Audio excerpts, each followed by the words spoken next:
ಜಟ್ಟಿ ಬಿದ್ದರೂ ಮೀಸೆ ಮಣ್ಣಾಗಲಿಲ್ಲ.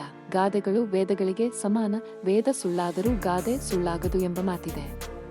ಗಾದೆಗಳು ಹಿರಿಯರ ಅನುಭವದ ನುಡಿಮುತ್ತುಗಳು. ಗಾದೆಗಳು ನಮ್ಮ ಬಾಳಿಗೆ ಮಾರ್ಗದರ್ಶನ ನೀಡಿ ನಮ್ಮ ಬಾಳನ್ನು ಹಸನುಗೊಳಿಸುತ್ತವೆ. ಅಂತಹ ಅಮೂಲ್ಯವಾದ ಗಾದೆ ಮಾತುಗಳಲ್ಲಿ ಮೇಲಿನ ಗಾದೆಯೂ ಒಂದಾಗಿದೆ. ಮನುಷ್ಯರ ತಮ್ಮ ನಡೆನುಡಿಗಳನ್ನು ಪರೀಕ್ಷಿಸಿಕೊಳ್ಳುತ್ತಾರೆ, ಆತ್ಮವಿಮರ್ಶೆ ಮಾಡಿಕೊಳ್ಳುತ್ತಾರೆ. ಯಾರಾದರೂ ನೀವು ಮಾಡಿದ್ದು ತಪ್ಪೆಂದು ಹೇಳಿದರೆ ಅದನ್ನು ತಿದ್ದಿಕೊಂಡು ಸರಿಯಾದ ಮಾರ್ಗದಲ್ಲಿ ನಡೆಯುತ್ತಾರೆ.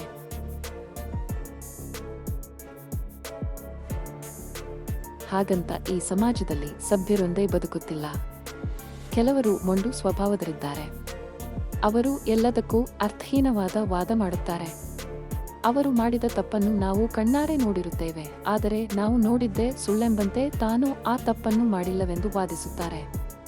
ಅವರ ಪ್ರಕಾರ ತಾನು ಸೋತನೆಂದರೆ ತನ್ನ ಮರ್ಯಾದೆಗೆ ಕುಂದೆಂದು ಭಾವಿಸುತ್ತಾರೆ.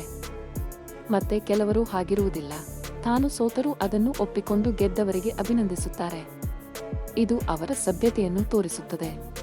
ಇದರಿಂದ ಅವರ ಘನತೆ ಹೆಚ್ಚಾಗುತ್ತದೆ.